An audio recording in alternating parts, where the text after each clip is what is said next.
Well, folks, it's finally happened. After weeks of testimony, arguments, and enough legal jargon to make your head spin, the Trump hush money trial has reached a fever pitch. The jury's in, the pressure's on, and America waits with bated breath, or maybe just mild curiosity, to see what unfolds.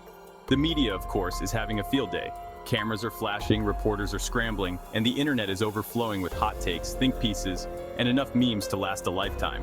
It's a circus out there, folks, and we're all just along for the ride. But amidst all the chaos and clamor, one question remains. What exactly goes on behind those closed doors when the jury starts deliberating? Is it all serious discussions and weighty decisions, or is there a chance they're sneaking in a game of cards and ordering pizza? One can only imagine the scene: 12 ordinary people thrust into the extraordinary position of deciding the fate of a former president, all while trying to remember what perjury actually means.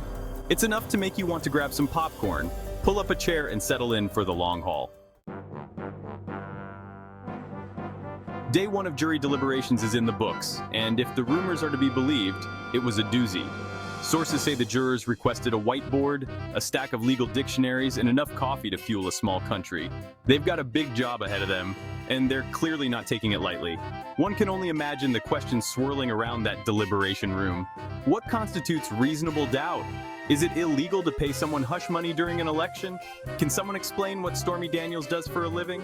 Word on the street is that some jurors were even overheard requesting a replay of key testimonies. Apparently, even in the age of instant streaming and endless replays, some things are just worth hearing twice.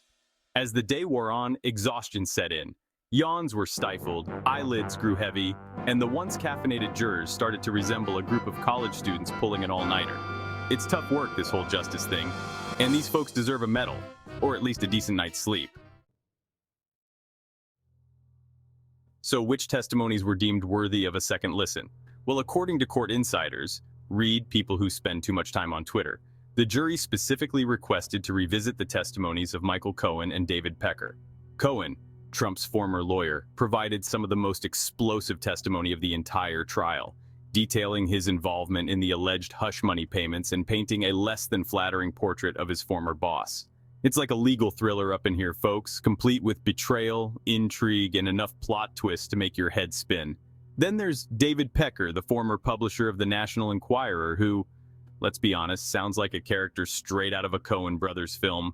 Pecker's testimony provided a glimpse into the often shady world of tabloid journalism and its cozy relationship with powerful figures like Trump.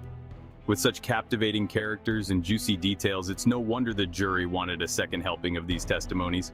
It's like binge-watching your favorite TV show, only with higher stakes and less comfortable seating. One thing noticeably absent from the trial: any appearance by Trump himself. That's right, folks, the man at the center of it all decided to sit this one out. Maybe he had a scheduling conflict, or maybe he just couldn't bear the thought of missing his tea time.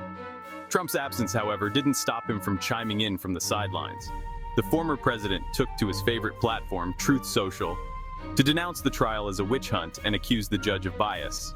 Because, you know, when you're facing serious legal charges, the best course of action is always to rant about it on social media. The lack of certain witnesses, coupled with Trump's virtual outbursts, added a whole other layer of intrigue to the already captivating trial. It's like a real-life soap opera, only with less Botox and more potential jail time. Even in the midst of a serious legal battle, there's always room for a little humor, and boy did this trial deliver on the quirky moments. From the judge's dry wit to the lawyer's theatrical objections, there was never a dull moment in the courtroom.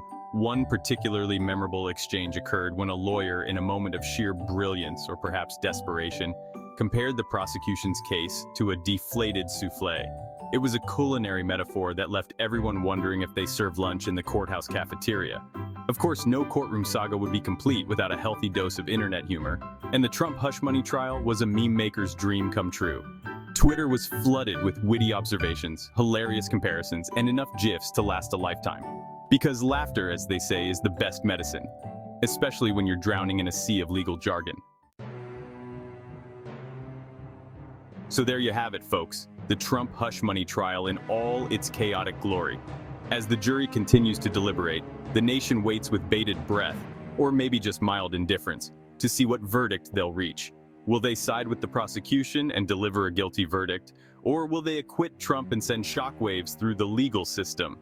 It's anyone's guess at this point, and the only thing we can say for sure is that it's going to be interesting. So grab your popcorn, settle in and stay tuned, folks, because this roller coaster ride is far from over.